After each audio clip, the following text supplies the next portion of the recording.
Live from the pitch pad in New York City. Get ready to unleash your inner entrepreneur with Pitch Live with Amy Summers. Whether you're a seasoned entrepreneur or just dipping your toes into the Shark Tank, this is the place to be to discover how to turn your pitch into reality.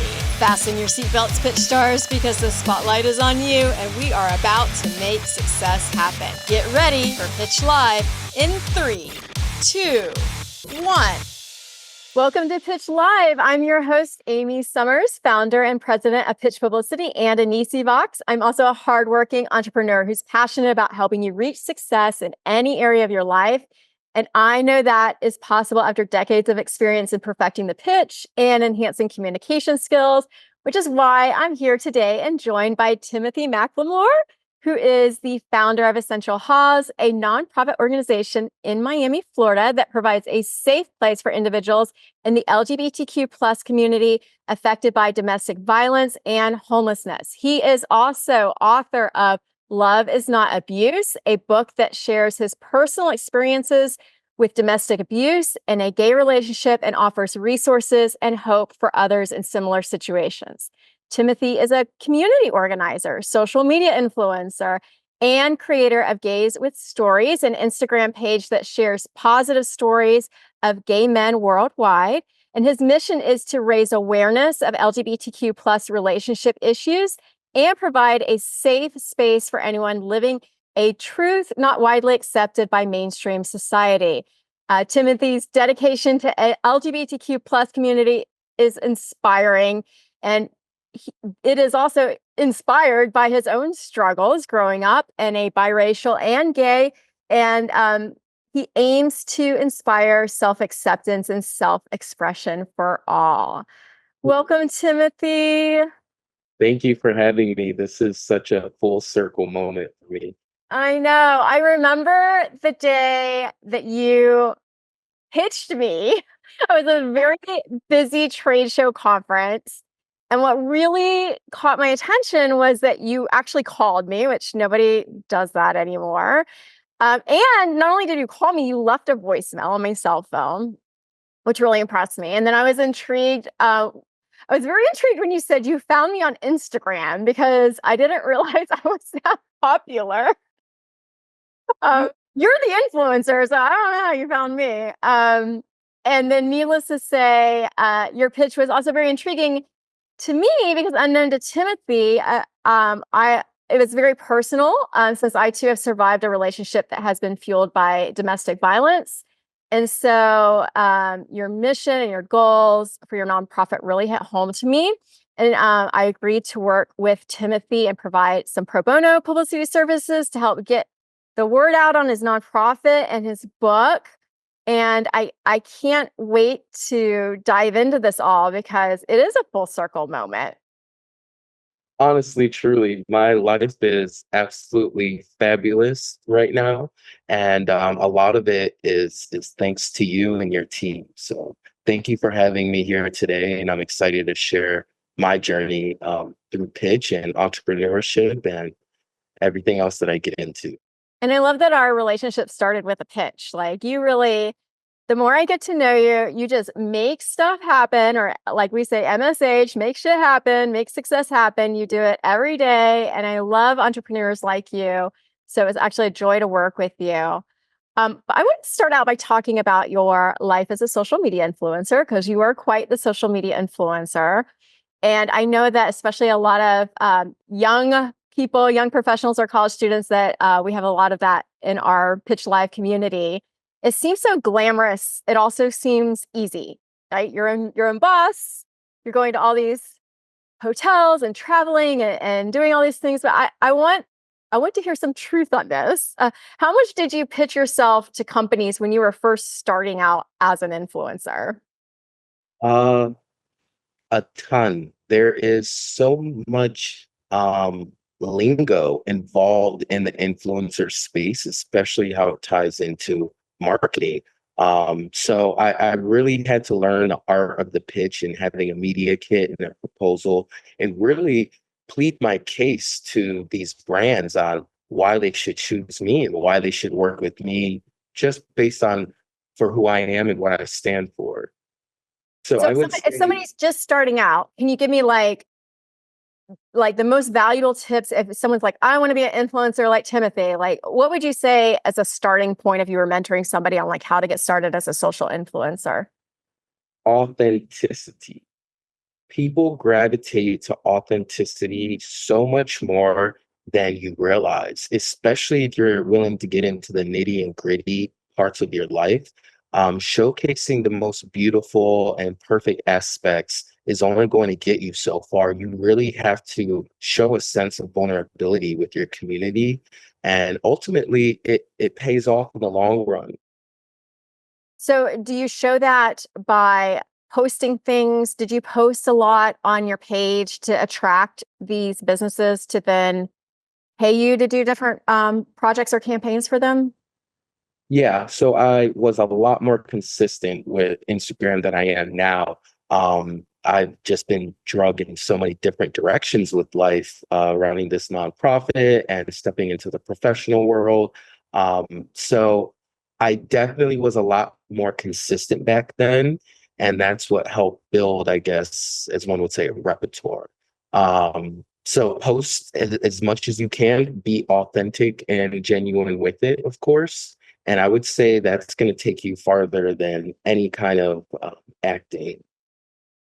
And then we're going to get into the book and the nonprofit next. But before we leave the social media influencer, I know that you're still doing some social media influencer work, right? Do you find that do they just companies just come to you now, or are you still pitching them at this point? Yes. So now I'm at a point where the companies just come knocking on my door. It has been a few months since I've taken social media serious. I've really been putting a lot of my focus into the work that I'm doing and trying to get the groundwork finished for my nonprofit organization. But in regards to social media, it's a huge, huge leverage on giving access to doors that would otherwise be closed, if that makes any sense. Absolutely. So let's get into your nonprofit a little bit now. So tell me the story behind Essential Haws. How did you pitch its mission to potential supporters and donors? And first off, just tell everyone what it is and what it's about, and then how you're now pitching that nonprofit. Yes. So Essential House is an LGBTQ domestic violence and homelessness organization. We're a 501(c)(3) nonprofit.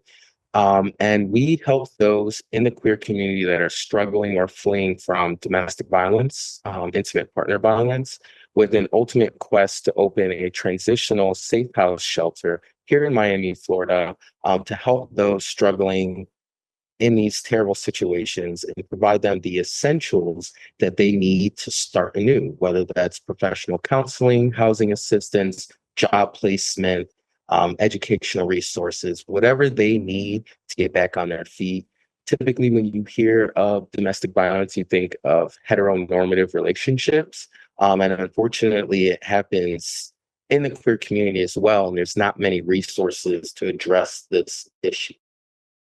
So how did this idea come to you, and what made you think, okay, I'm going to start a nonprofit? Because it just seems like a big task to take on, but something must have prompted this. Yes, my own lived experience. I was in a 3-year domestically violent relationship, and it took me about a year and a half to flee it. And after getting out of that relationship, I realized that there weren't many resources readily available for someone like me, and I wanted to change that narrative.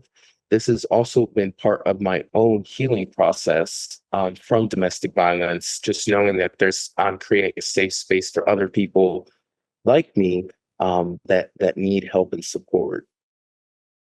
And I think it's so hard to get out of any type of domestic violence relationship. So kudos to you for doing that.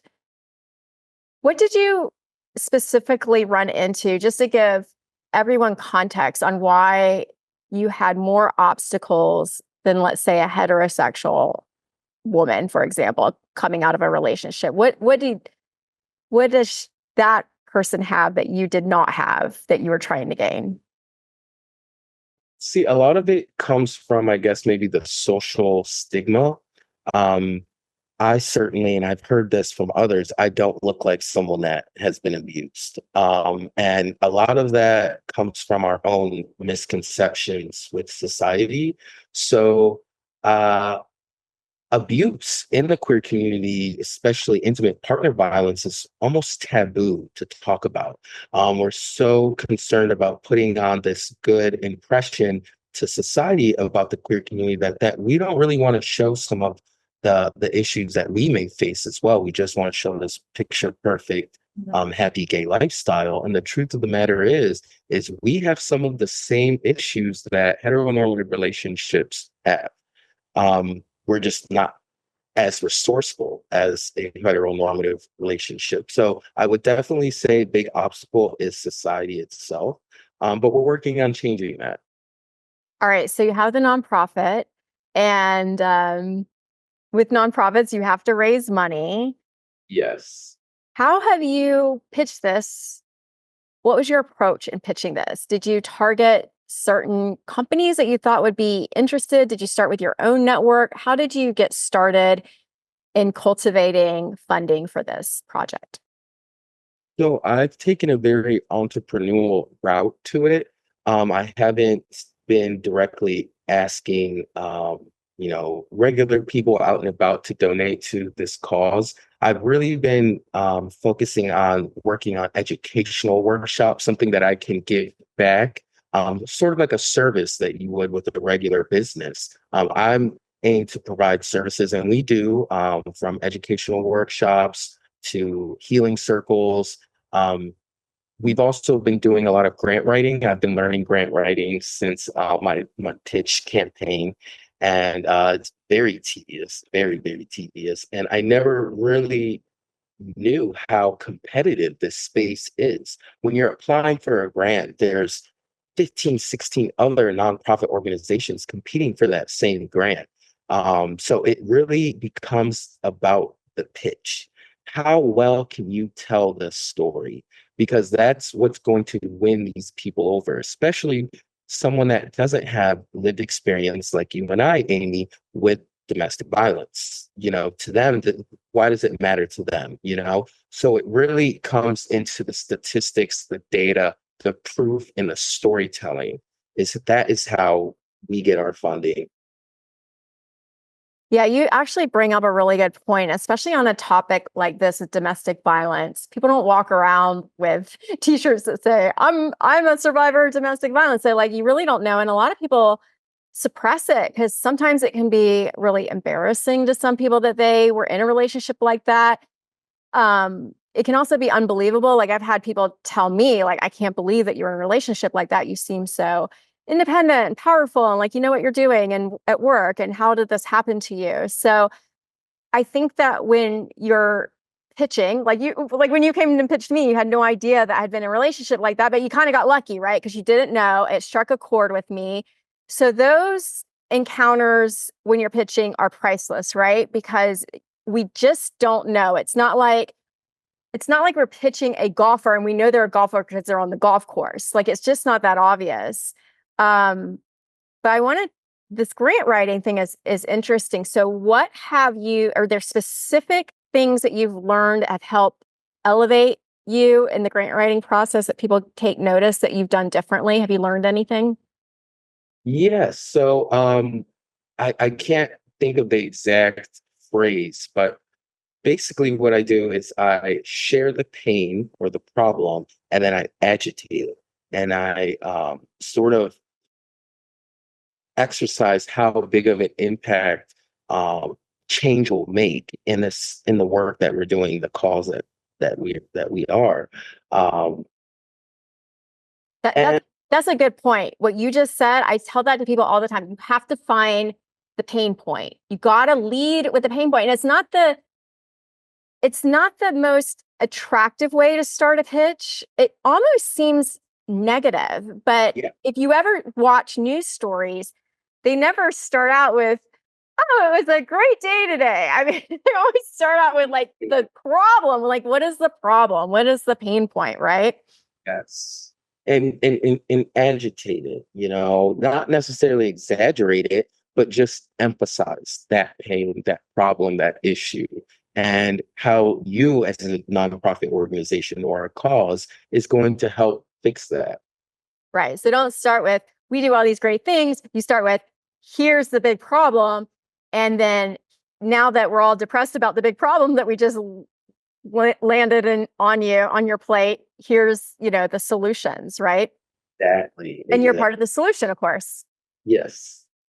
I like that. Um, so you said you took an entrepreneurial approach to the nonprofit sector, which I think is very interesting. What qualities do you think are essential for someone to succeed as an entrepreneur in nonprofit work? Community, community. It is so powerful.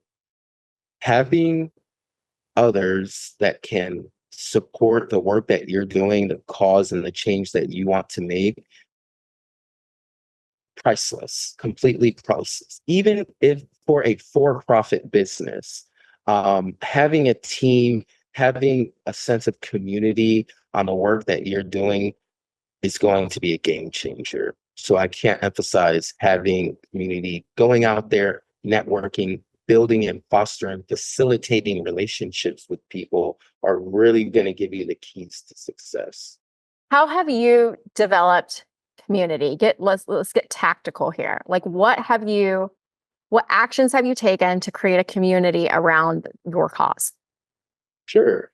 So, attending different networking events that are very niche or niche specified. For me, that would be LGBTQ focused networking events, whether that's for real estate, business entrepreneurship. Um, Another tactic is moving within your spirit. Like we talked about earlier, just being vulnerable and just being authentic and transparent and genuine with people. Really care about what they're saying to you. Even though you may not take anything from it, still care. I think that's really good. I think people know when you're being authentic. You tend to gravitate to authentic people, people with that have walls up and stuff. It's really hard to connect with. Yeah. You're very authentic. Thank you. You as well, Amy. Come on.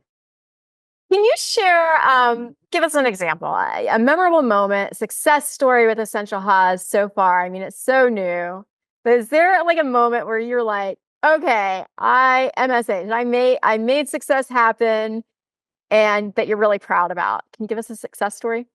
Yes, just recently, actually, I was able to participate in my previous university's college bride walk that they do every year since 2011. It's an awareness walk for victims and those that have lost their lives due to domestic violence. And I was able to participate this year. The school gave me a grant, and I was allowed to come up and I know, right, Amy?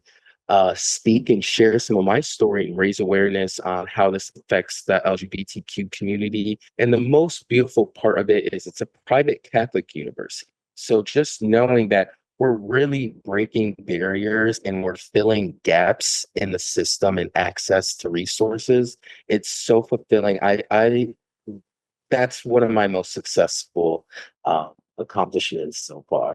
Wow. So this was the university that you attended and graduated from.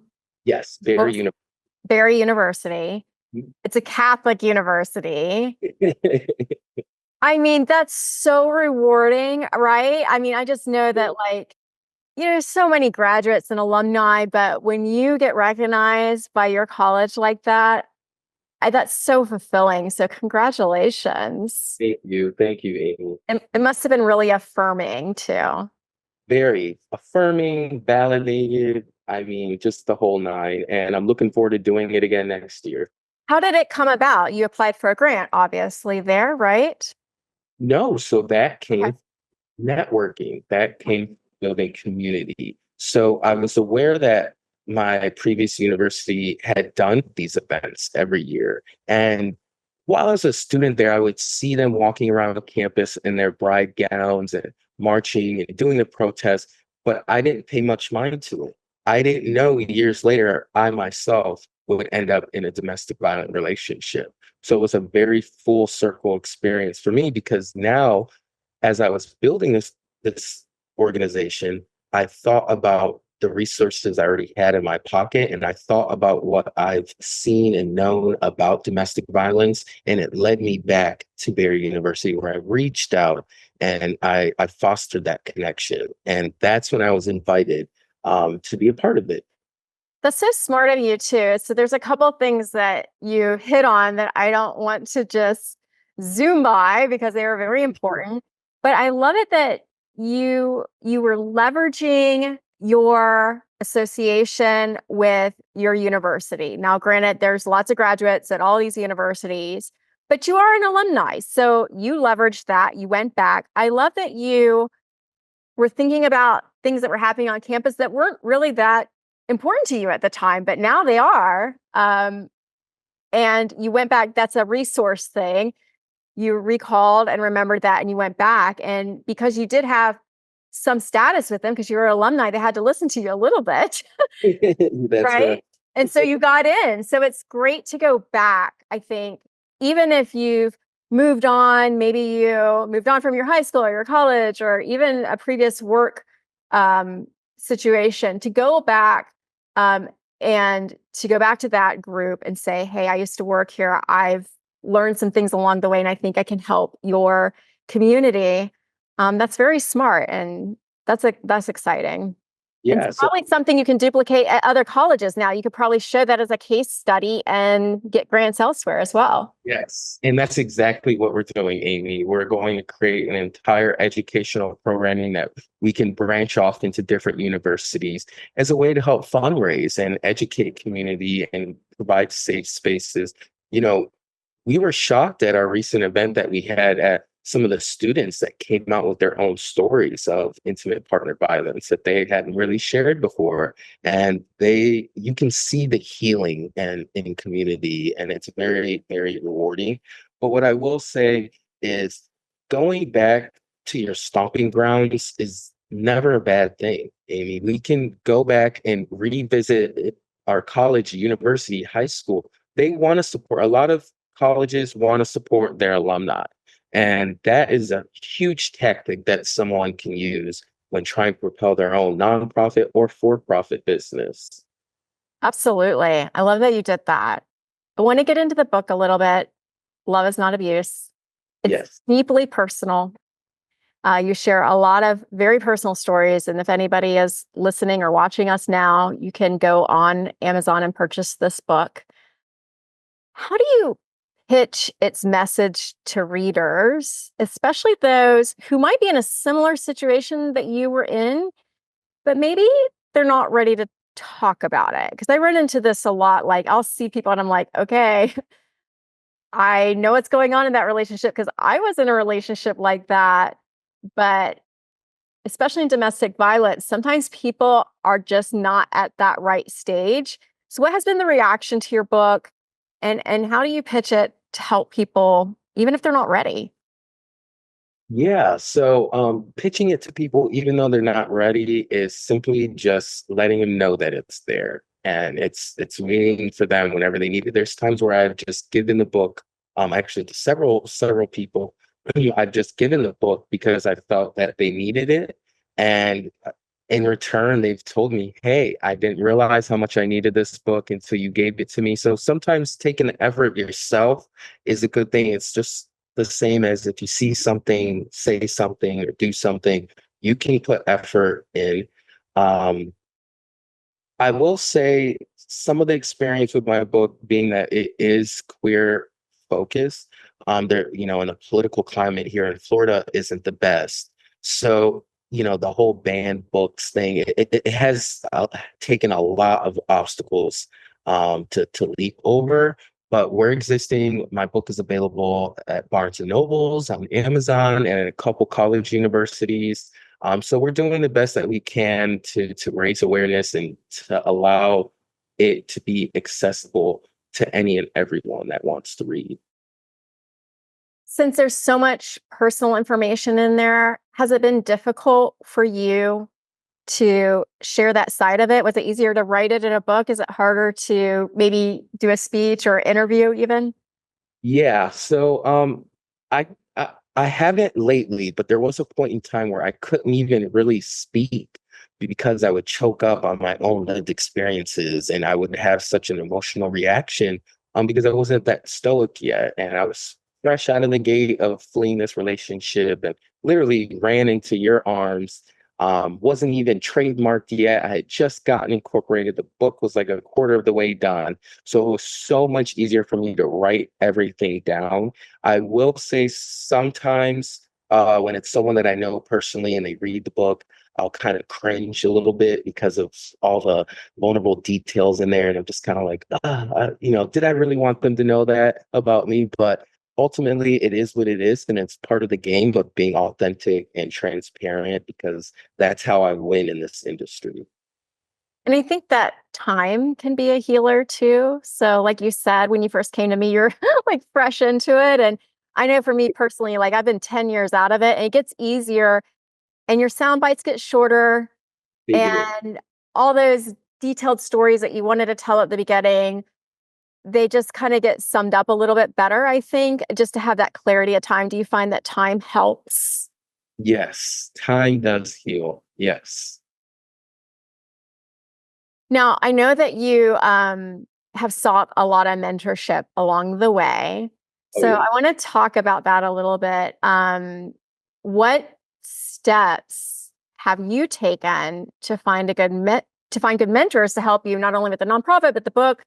Tell us about some of the ways that you've done it, so people who are tuning in might know some ways they can reach out for help if they want to start something new.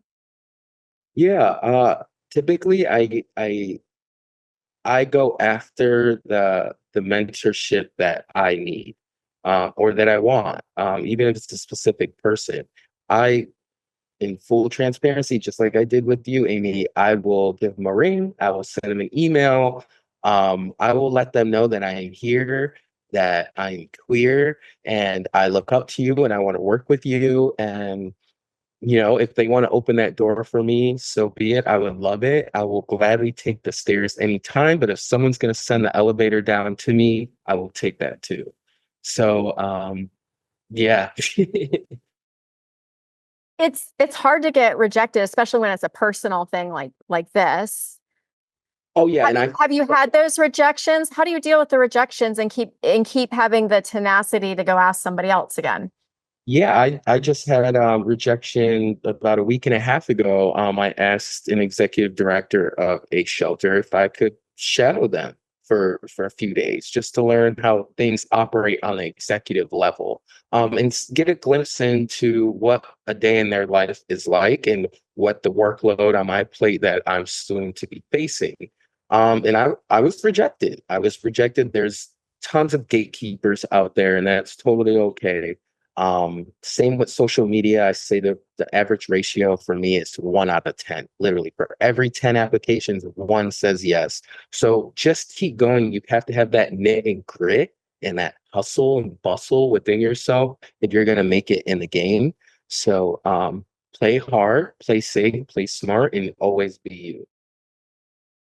Yeah, I don't know for you, but even for me at this stage in my career, sometimes it's really hard to ask someone with more experience than you or someone in a different place than you for some help, right? I mean, it takes me a lot to build up the courage to even ask. And I'm sure people will find that surprising.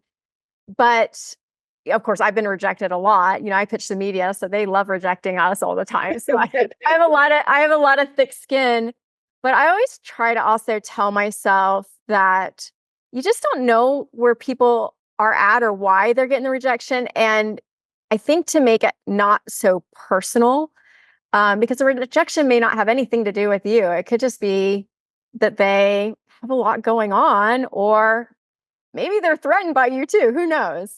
Yeah.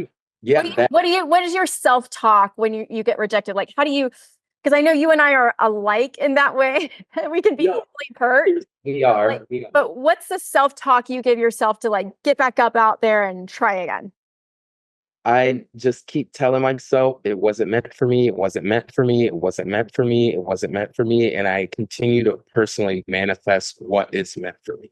And those doors not being open for me, the right one that does open, you're just so much more grateful for it. And you put so much more effort into that opportunity because the other 10 said no. And now you don't want to mess this one up, you know? Mhm. So it's all part of the game.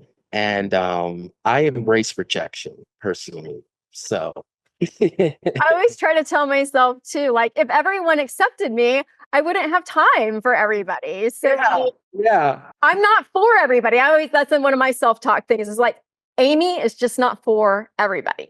That's right. That's right. Only the select few that dare to say yes to me. Like Timothy, that's who's on our podcast today. He said yes. So here we are. Well, I know our time is coming to a close here. So I just wanted to ask you, um, what role do you think mentorship will play in the future of LGBTQ plus communities? Are you seeing a shift? You said society is the biggest problem, but what are you doing personally to change that? Or how do you see that changing? Is it a time thing or something Yeah, else? that's an amazing, amazing question, Amy. What am I doing to change that? So since wrapping up my campaign with you, I've been invited to sit as co-chair of the Miami LGBTQ Chamber of Commerce, which is all queer-owned or allied businesses in the city of Miami. We have over a $9 billion spending power in the city Wow. of and one of the things that I'm doing to change the narrative of queer mentorship is implementing a mentorship program with the Chamber of Commerce to help foster students that are graduating queer entrepreneurs that want to be involved in business or in healthcare. I'm helping merge that, fill that gap in a sense. So that's what I'm personally doing and we all have a sense of responsibility in this because you can't forget about the forgotten members of our community, and that's something that you've taught me, Amy. Well, that's great. I love that you're doing the mentorship program with them. That's amazing. How would somebody get involved with that if they wanted to get involved, or is it just started? So, to get involved, you would first need to be a member of the City of Miami's LGBTQ Chamber of Commerce. I run the Young Professionals Network, which is where the mentorship will take place, which is young professionals, and you will be paired with someone older, maybe not older, just has more experience and success, to help you get the tools you need for your own success. And it's kind of eliminating that whole gatekeeping mindset. It's more of a sharing is caring, you know. Well, I love that. And what a great idea. Even if you're not in Miami, maybe take this idea Timothy has to your own community and keep the flame going all across the country. Yes. Make it happen. Well, is there anything that you want to pitch to our Pitch Live community, or how should someone pitch you if they have an idea? How can they connect with you? Yeah, so you can connect with me on social media at essentially Tim on all platforms. And could you repeat the question one more time, Amy? I'm Yeah, sorry. how should somebody pitch you if they want to do something with you? Or what pitches are you looking for right now? You've got a lot going on, so I want to let people know how they can work with you. Okay, I'm really in the healing space right now for victims and survivors. So if you own a yoga studio or you teach yoga or breath work, sound baths, I would love to collaborate with anyone doing something like that. Victims and survivors of domestic violence, we've seen it really has been extremely helpful for them, and it gives them a sense of just clarity and like a spiritual reset, if you will. So if you're in that space, health and wellness, and you're willing to dive into the nonprofit space or work with us at Essential Halls, we will gladly greet you with open arms. I love that too. And you can do that on Zoom too. So anybody, you don't have to be in Miami to reach out. So thank you, Timothy, so much for joining us today. I know you've inspired so many people by sharing your personal journey and that you'll continue to do so. I want to encourage everyone to share this episode so we can get more people exposed and inspired by all the great things that Timothy's doing. And be sure to follow him on social media at Essentially Tim and Essential Haas at Essential Haas. And be sure to get a copy of his book, which you can find on Amazon. And thank you for joining us on this episode of Pitch Live with Amy Summers. Be sure to hit the subscribe button and give us a rating or review. Your feedback helps us plan future episodes. I hope you were inspired today to get out there, pitch, advocate for yourself like Timothy has done, and make success happen as a bonus. Join us at anisebox.com where you can get motivated, hone your communication skills, and binge as much mentorship as you want whenever you need it. The link is going to be in the show notes, along with all of my social media handles and Timothy's, the real social influencer. Follow him. And let's stay connected and support each other in success. Until next time, MSH.